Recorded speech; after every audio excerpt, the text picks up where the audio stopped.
కొద్ది నిమిషాల దేవుని వాక్యాన్ని విందాం. రైట్, ఇంకెవరు అరవకూడదా? Okay okay right. దేవునికి స్తోత్రం. మరోసారి ఈ స్థలంలో నిలబడడానికి దేవుడు సహాయం చేశాడు. చాలా రోజుల తర్వాత నేను ఇది థర్డ్ టైం అనుకుంటా ఇక్కడ రావటం. నేను మొదటిసారి వచ్చినప్పుడు మార్కు సువార్త 2వ అధ్యాయంలో నుంచి యేసు ప్రభువు ఒక ఇంటిలోనికి వస్తాడు. ఆ ఇంట్లోనికి వచ్చాడని, ఆ ఇంటిలో ఒక అద్భుత కార్యం చేశాడని, ఆ ఇంటిలో ఆయన సువార్త బోధించాడని, ఆ ఇంటిలో ఒక వ్యక్తి బాగుపడటం, అక్కడ ఆ ఇంట్లో ఉన్న వారంతా దేవుణ్ణి మహిమపరిచారు అని, మన కుటుంబం ఇలా ఉండాలి అని ఒక సంవత్సరంన్నర క్రితం ఈ మాట చెప్పడం జరిగింది. మరొకసారి రెండోసారి వచ్చినప్పుడు కూడా 105వ కీర్తనలో నుంచి యేసు మనం ఎందుకు ఆయన చెల్లించాలి అనే మాటతో ఆయన మనల్ని మరణంలో నుంచి తప్పించాడని, ఆయన ఇంతవరకు చేసిన ప్రతి విధమైన సహాయాన్ని బట్టి దేవుని స్తుతించాలి, ఆయన జ్ఞాపకం చేసుకోవాలని ఆ రోజు ఒక అకేషన్ కూడా ఉంది. జ్ఞాపకార్థ కోడికతో కూడిన స్తుతి కోడిక ఉంది. అందులో ఆ మాట చెప్పడం జరిగింది. నాకు గుర్తున్నాయి. ఈ రోజున ఒక చిన్న క్లుప్త సందేశం, మనందరికి తెలిసిన మాటలు మరోసారి చెప్పడానికి నేను ప్రయత్నం చేస్తాను. ప్రపంచం అంతా కూడా దాదాపుగా నవంబర్ నెల 25వ తేదీ నుంచి హ్యాపీ క్రిస్మస్ అనే పేరుతో లేదా సెమీ క్రిస్మస్ అనే పేరుతో చాలా సంబరాలు జరిగిస్తూ ఉన్నారు. అలాగే అందులో భాగంగానే అంత హడావిడి ఇక్కడ చేయకపోయినా, ఆ ఫ్లెక్సీలు వేయకపోయినా, క్రిస్మస్ పాట పాడకపోయినా, ఒక రకంగా అదే మనం ఆ విధంగానే మనం ముందుకు వెళ్దాం. లూకా సువార్త 2వ అధ్యాయం 11వ వచనాన్ని, అపోస్తుల కార్యములు 2వ అధ్యాయం 36వ వచనాన్ని మనం చదువుకుందాం. లూకా సువార్త 2వ అధ్యాయము 11వ వచనం. దావీదు పట్టణమందు నేడు రక్షకుడు మీ కొరకు పుట్టి ఉన్నాడు. 10వ వచనంలో, ఇదిగో ప్రజలందరికీ కలుగబోవు మహా సంతోషకరమైన సువర్తమానం. ప్రజలందరికీ మహా సంతోషకరమైన సువర్తమానము. అది మాట. రెండవ మాట, దావీదు పట్టణమందు నేడు రక్షకుడు మీ కొరకు పుట్టి ఉన్నాడు. అపోస్తుల కార్యముల గ్రంథం 2వ అధ్యాయము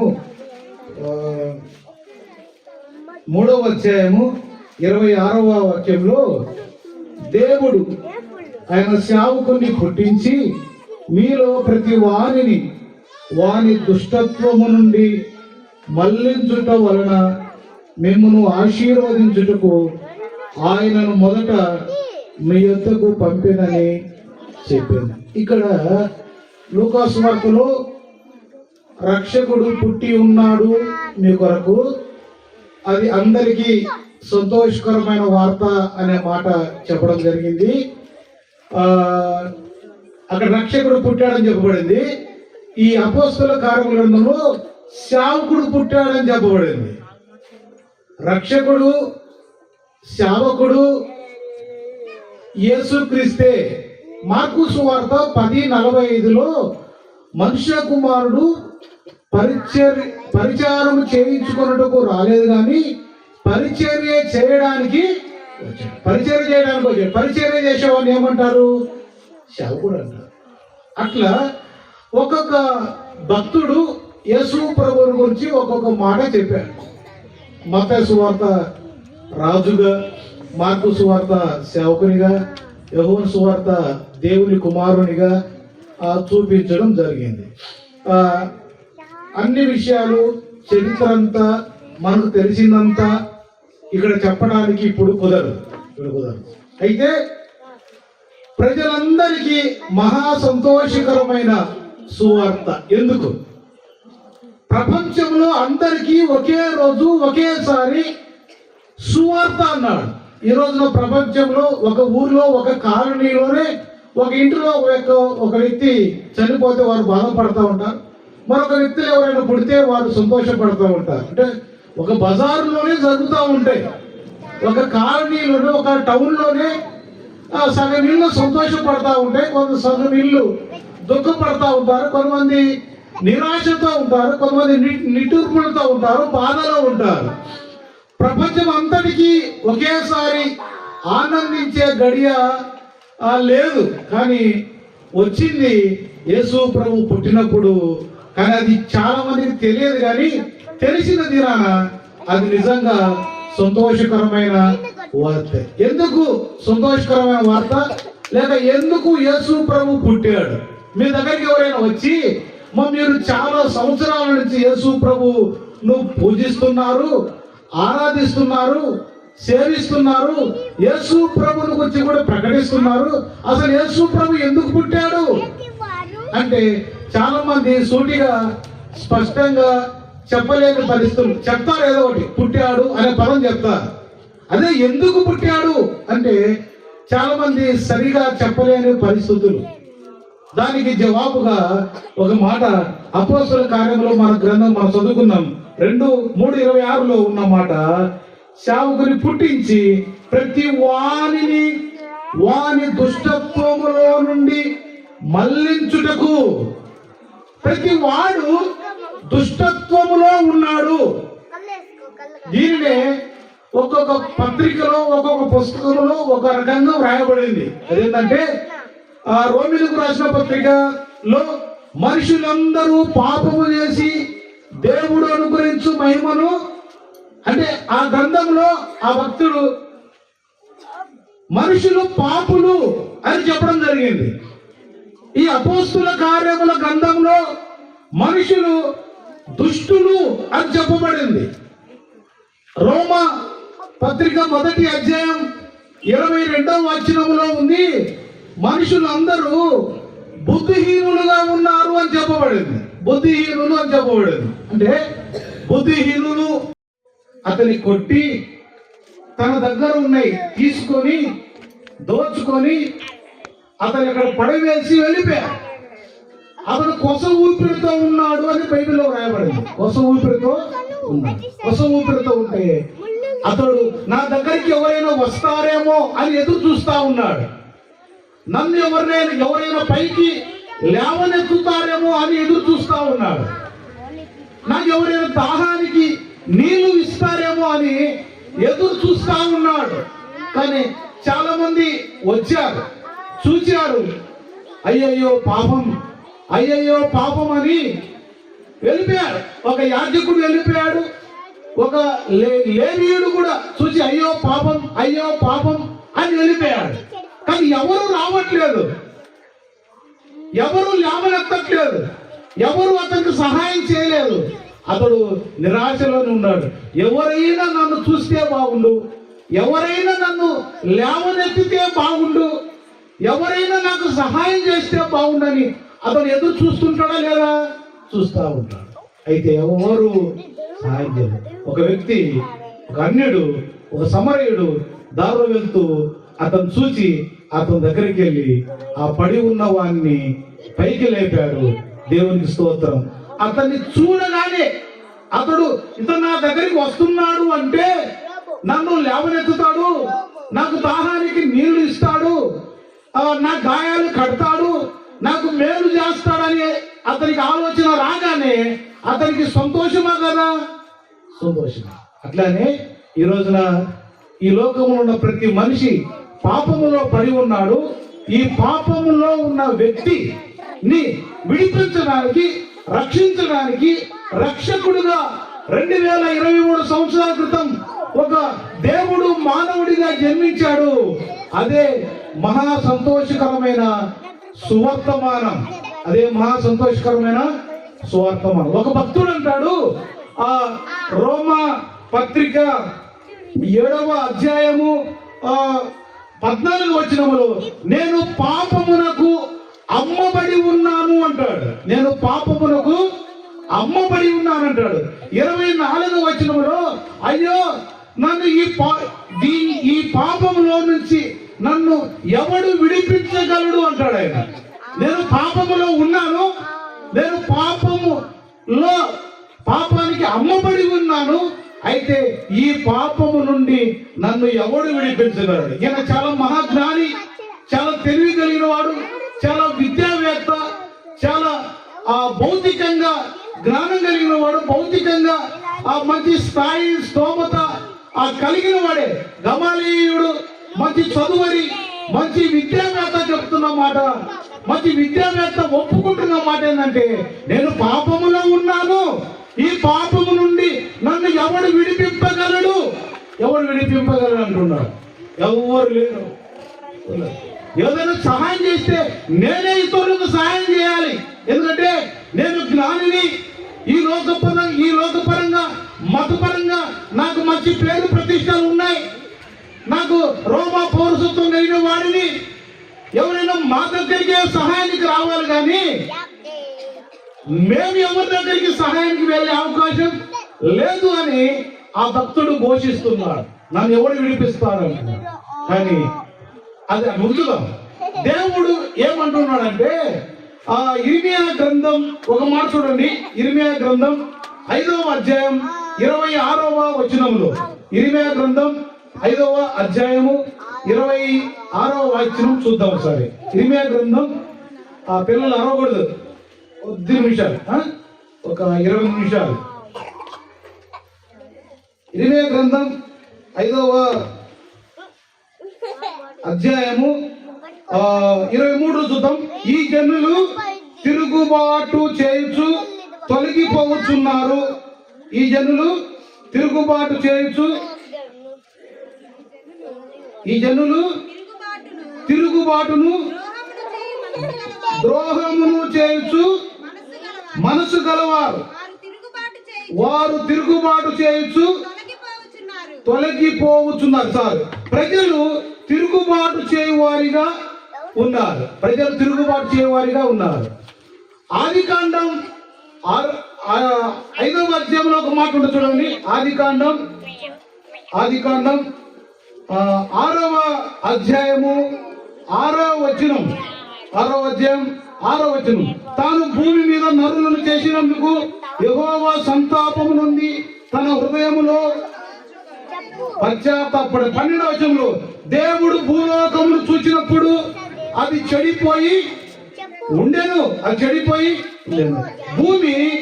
భూమి మీద ఉన్న మనుషులు చెడిపోయిన వారిగా ఉన్నారు. భూమి మీద ఉన్న మనుషులు తిరుగుబాటు చేసే వారికి ఉన్నారు. యెషయా గ్రంథం 1వ అధ్యాయం కూడా చూస్తే, ఎద్దు తన కామందును, గాడిద తన సొంత వారి దొడ్డి ఎరుగును, కానీ నా జనులకు తెలివిలేదు. వారు కూడా తిరుగుబాటు చేయవారు. తల నెత్తి మొదలుకొని అరికాలు వరకు పాపం కలిగి ఉన్నారు, రోగం కలిగి ఉన్నారని బైబిల్ సెలవిస్తా ఉంది. అసలు దుష్టులు ఎలా ఉంటారు? దుష్టులు ఎలా ఉంటారు చూద్దాం. బైబిల్లో నుంచి చూద్దాం ఒకసారి. ఆదికాండం 13వ అధ్యాయం 13వ వచనములో, సొదొమ మనుషులు దుష్టులు మహాపాపులునై ఉన్నారు. ఆదికాండం 13వ అధ్యాయం 13వ వచనం, సొదొమ మనుషులు దుష్టులు యెహోవా దృష్టికి బహుపాపులై, చాలు, వారు బహుపాపులై ఉన్నారు. దేన్ని బట్టి అది ఇంకా తెలియాలంటే 19వ అధ్యాయం 5వ వచనంలో, లోతు ఇంటికి ఒకసారి దేవదూతలు వారి ఇంటికి వచ్చి వెళ్ళిపోతే, ఆ సొదొమలో ఉన్న మనుషులు లోతు దగ్గరకు వచ్చి, అయ్యా లోతు గారు, నీ ఇంటికి ఎవరో కొత్త వాళ్ళు వచ్చినట్టుగా ఉందే, వారు ఎక్కడ ఉన్నారు, వారు ఏరి, వారిని మాకు చూపించు, వారిని మాకు అప్పగించు, వారు మా దగ్గర తీసుకురా, మేము వారితో పాపం చేయాలని పాపం కోసం అరులు చాచుతా ఉన్నారు. దుష్టులు ఇలా ఉంటారు. రోమీయులకు రాసిన పత్రిక 1వ అధ్యాయంలో కూడా ఆ ప్రజలు ఎలా ఉన్నారు? వారంతా కామాతురత కలిగిన వారిగా ఉన్నారు. సృష్టికర్తకు బదులుగా సృష్టిని పూజిస్తున్న వారిగా ఉన్నారు. నేనే జ్ఞానిని అనుకుంటున్నారు. వారు బుద్ధిహీనులుగా ఉన్నారు. ఆ 21 వచ్చిన ఉంటుంది, రోమ 1:21లో, వారు వ్యర్థులయ్యారు.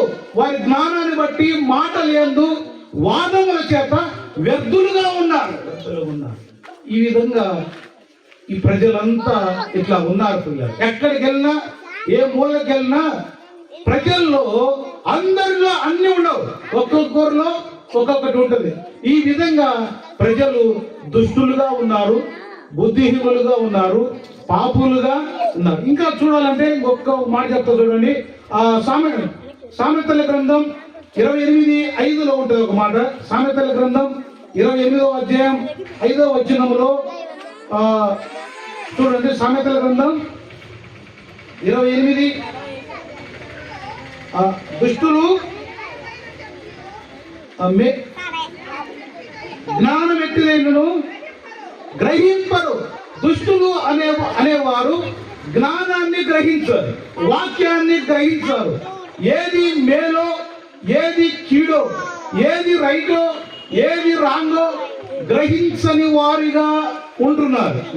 అంటే దుష్టులు అనబడిన వారు లేదా పాపులు అనబడిన వారు నేటి సమాజం ఎలా ఉందో బైబిల్ చాలా క్లియర్ గా, చాలా క్లారిటీగా చెప్తుంది. ఇంకొక మాట కూడా చూపిస్తూ చూడండి.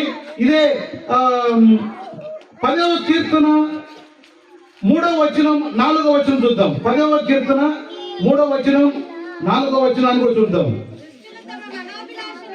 దుష్టులు తమ మనోభిలాషమును బట్టి అతిశయపడుదురు. 4వ వచనం, దుష్టులు పొగరెక్కి యెహోవా విచారణ చేయడని అనుకుంది. దుష్టులు ఈ విధంగా ఉంటారు.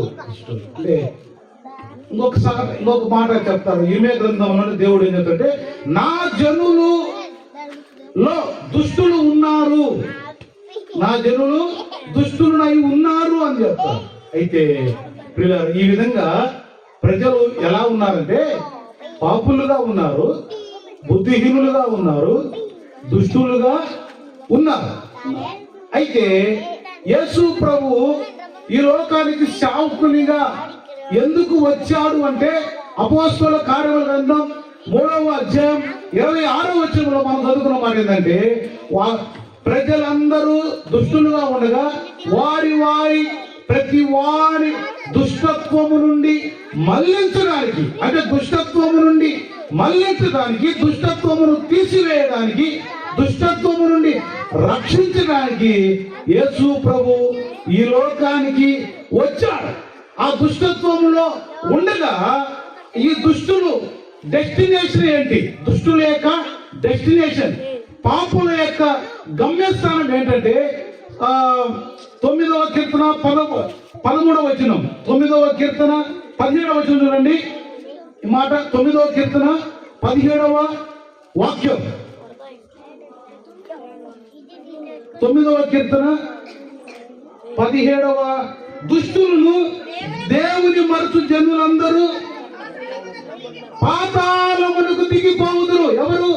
ఈ తమ మనోభిలాషను బట్టి అతిశయించేవారు, దేవుని వాక్యాన్ని గ్రహించని వారు, బుద్ధిహీనులుగా ఉన్నవారు, పాపులుగా ఉన్నవారు. ఇందాక పౌలు భక్తుడు అన్నాడు కదా, నేను పాపములో ఉన్నాను, పాపములో ఉన్న నన్ను విడిపించేవాడు ఎవరు? ఆయన హయ్యర్ ఎడ్యుకేటెడ్ పీపుల్, ఆయన చాలా విద్యావేత్త, చాలా జ్ఞాని. ఆయన డెస్టినేషన్ కూడా ఏంటంటే పాతాళమే. నువ్వు జ్ఞానివైనా, అందగత్యవైనా, ఆస్తిపడు అయినా, గొప్పవాడివైన ఈ లోకంలో ఈ బుద్ధిహీనతను బట్టి, నీ పాపాన్ని బట్టి, నీలో ఉన్న దుష్టత్వాన్ని బట్టి నీ డెస్టినేషన్, నీ గమ్యస్థానం, నువ్వు ఎక్కడికి వెళ్ళవలసి ఉందంటే నువ్వు పాతాళానికి వెళ్ళాలి. నీ చోటు పాతాళమే.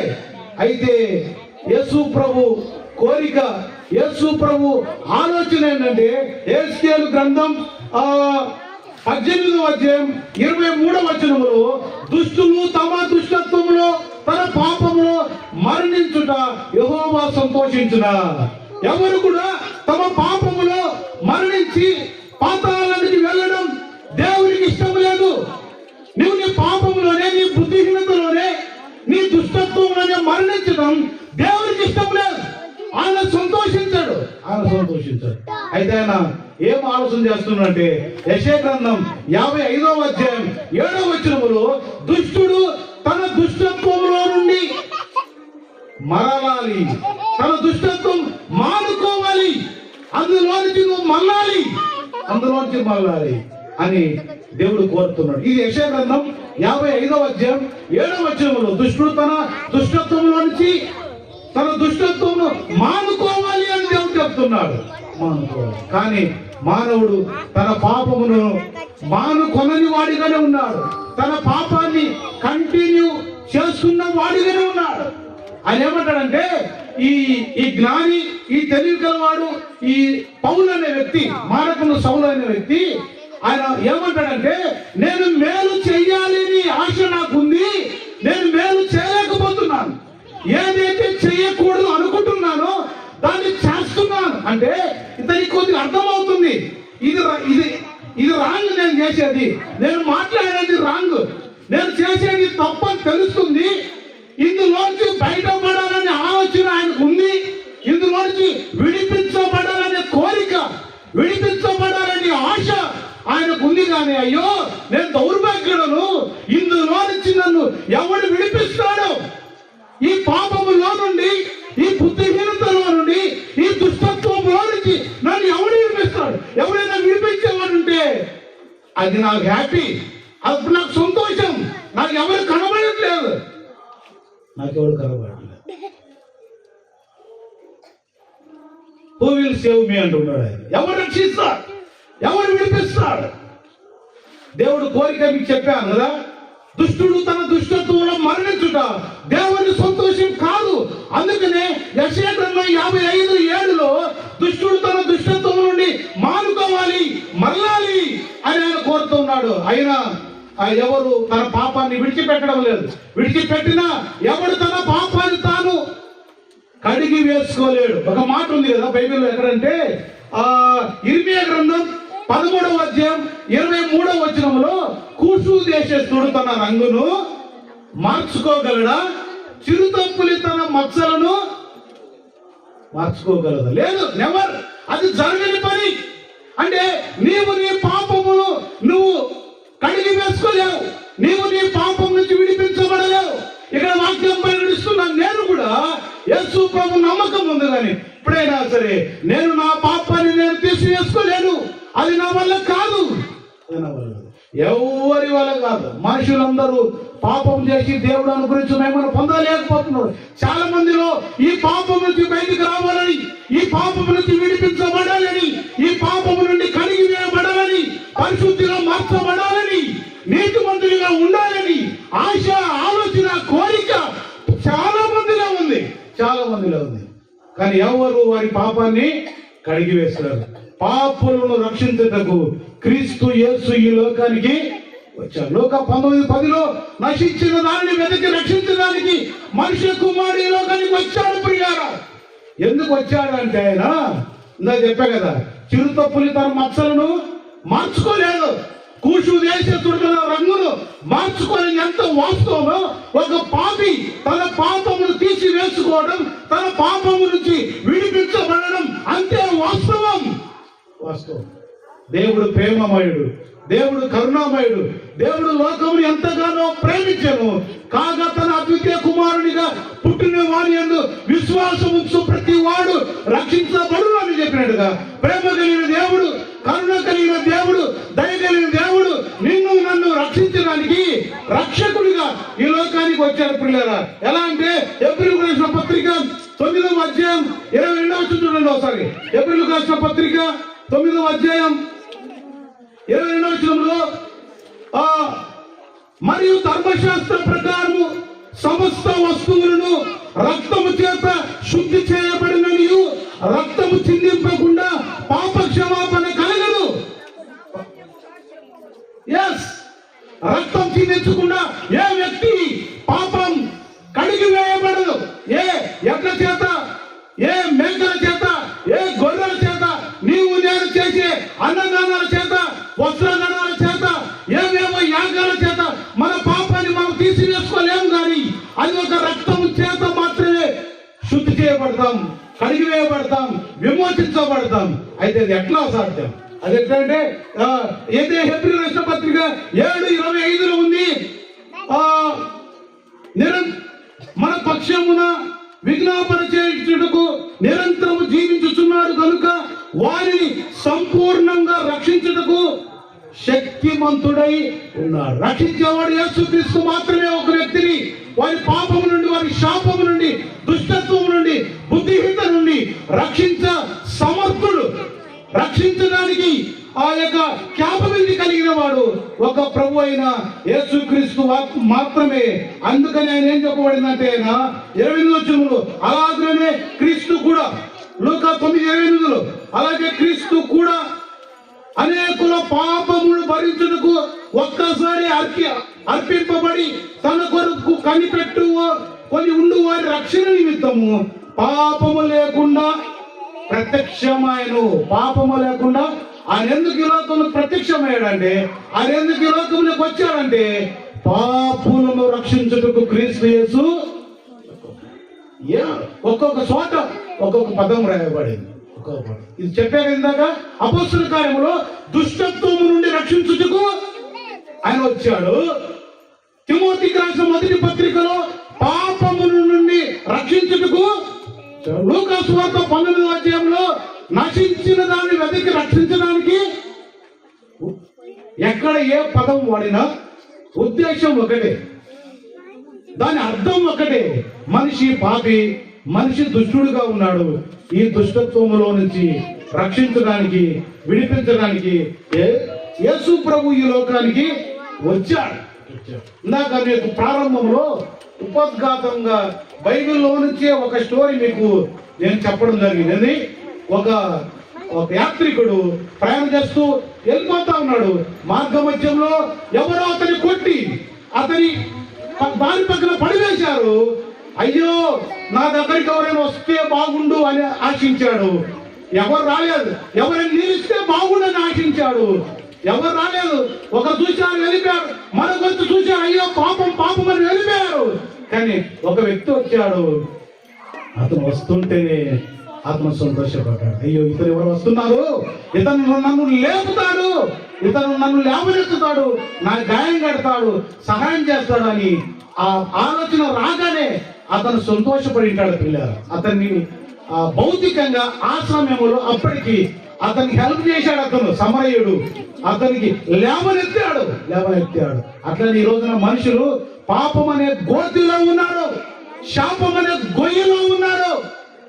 ఆ పాపం అనే గొయ్యిలో నుంచి మనిషి ఆ ఊపిలో నుంచి పైకి రాలేకపోతున్నాడు, పైకి ఎక్కలేకపోతున్నాడు. అయితే ఆ పాపము, శాపం అనే గోతిలో నుంచి నిన్ను లేవనెత్తడానికి, నిన్ను రక్షించడానికి, నీకు చేయి తీయడానికి యేసు ప్రభు ఈ లోకానికి వచ్చాడు. ఇందాక మహాజ్ఞాని తెలివి గలవాడు పౌలు చెప్పాడు కదా, అయ్యో ఈ పాపం నుండి నన్ను ఎవడు విడిపింపగలడు అంటే సమాధానం లేదు. ఇదిగో సమాధానం నేను అంటూ రక్షకుడైన యేసుక్రీస్తు 2023 సంవత్సరాల క్రితం ఈ లోకానికి వచ్చాడు. అదే శుభవార్త, అదే సంతోషం ప్రియుల, అదే సంతోషం. ఎవరైనా మనం కూడా దానిలో వెళ్తా ఉంటాం, ఏమైనా యాక్సిడెంట్ అయి కింద పడిపోతాం. ఎవరైనా ఆదుకోవడానికి వస్తే సంతోషపడతామా లేదా? విడిపించడానికి వస్తే సంతోషపడతామా లేదా? అట్లానే మనము మన పాపములు ఉండగా, మన శాపములు ఉండగా, ఈ పాపములు ఉన్న వ్యక్తుల యొక్క గమ్యస్థానం ఇందాక చెప్పాను, దుష్టులను దేవుని మరచు జనులు పాతాళానికి దిగిపోదురు. మనం పాతాళానికి వెళ్ళవలసి ఉంటుండగా, మన గమ్యస్థానం పాతాళం అయి ఉంటుండగా, యేసుక్రీస్తు లోకానికి వచ్చి ఆయన మనల్ని పాతాళం నుంచి విడిపించాడు. పాతాళంకు వెళ్ళకుండా మనల్ని కాపాడాడు. ఇది హ్యాపీ కాదా? ఇది సంతోషం కదా? ఇదే సంతోషం, ఇదే హ్యాపీ క్రిస్మస్ అంటే. ఇది తెలియకుండా స్టార్, ఇది తెలియకుండా బిర్యానీ, ఇది తెలియకుండా డెకరేషన్. ఓకే, రైట్, నువ్వు సంతోషపడేవాడు ఏదైనా చేయొచ్చు. సంతోషాన్ని బట్టి వాస్తవాన్ని గ్రహించి, వాస్తవాన్ని తెలుసుకొని నువ్వు స్టార్ కట్టుకో, బిర్యానీ వండుకో, కొత్త పట్టు కట్టుకో, తప్పేం లేదు. అది శాపమేం కాదు, అది పాపమేం కాదు. కానీ ఆయన వచ్చిన ఉద్దేశం తెలియకుండా, నీ పాపం నుంచి విడిపించబడకుండా, అసలు యేసు ప్రభు ఎవరో తెలియకుండా, ఆయన ఎందుకు పుట్టాడో నువ్వు గ్రహించకుండా, నీకు తెలియకుండా నువ్వు ఎన్ని క్రిస్టమస్లు చేసినా, ఎన్ని కొత్త బట్టలు కట్టుకున్నా, ఎంత నువ్వు పాటలు చేసుకున్నా, ఏమి ఉపయోగం లేదు. నాకు ఇచ్చిన 30 నిమిషాల సమయం అయిపోయింది. అంటే నేను 8:10కి ఎక్కాను, 8:40 అయింది. అయిపోయింది. నా 30 నిమిషాలు అయిపోయింది. నేను చెప్పాలనుకున్న ఉద్దేశం మాట ఏంటంటే యేసు ప్రభు పిలుపునిచ్చాడు. నాకు ఒక పాట పాడింటే బాగుండేమో అనిపించింది. నాకు పాటలు రావు. ఒక పాట బాగా హల్చల్ చేస్తున్న పాట ఏంటంటే పుట్టాడు పుట్టాడు రో మన రాజు, అంతేనా? రారాజు పుట్టాడు రో మెస్సయ్య మన కోసం. చెప్పండి పలకండి. పుట్టాడు పుట్టాడు రో, ఇంకొద్దిగా మళ్ళీసారి పుట్టాడు పుట్టాడు రో.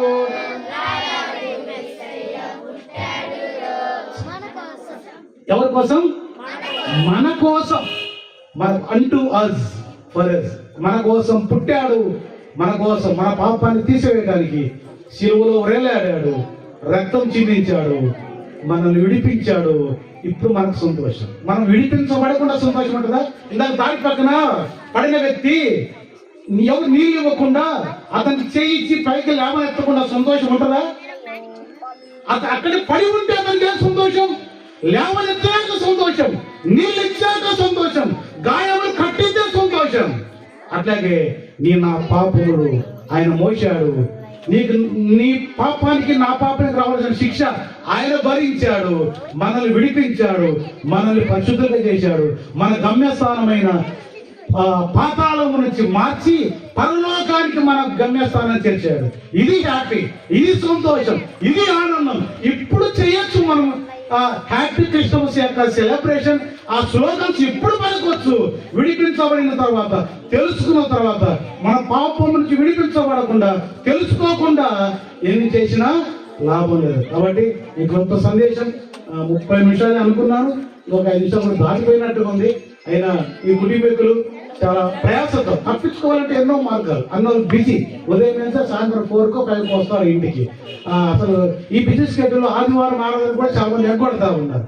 ఈ బిజీగా ఉండి కూడా అన్న చాలా తక్కువ టైంలో ఈ ప్రోగ్రామ్ని ఏర్పాటు చేసి పిల్లల కోసం, మళ్ళీ ఆ పిల్లల తల్లిదండ్రులు కుటుంబాలకు మిమ్మల్ని కూడా ఏర్పాటు చేసి అందరం కలిసి కాసేపు ఆర్భాటాలు లేని క్రిస్మస్, ఇక్కడ ఆర్భాటాలు లేని క్రిస్మస్, ఆడంబరాలు లేని ఒక క్రిస్మస్, యేసు ప్రభువుని గురించి విందాం, తెలుసుకుందామనే ఉద్దేశంతో ఈ కార్యక్రమాన్ని ఏర్పాటు చేశారు. గరియా కృష్ణ అసెంబ్లీ సంఘ పెద్దలు, సోదరులు, బాధ్యులైన వారు ఇక్కడ ఉన్నారు. వారి కార్యక్రమం జరగడం సంతోషం. మీకు చిత్తమైతే మరోసారి కలుసుకుందాం. అప్పుడు విస్తారమైన వాక్యాన్ని వినొచ్చు. దేవుడి మాటలు దీవించుగాక. సమయాన్ని సంఘ పెద్దలైన హ్యాపీ బ్రదర్కి అప్పచెప్తున్నాం. వారు ముందుకు నడిపిస్తారు.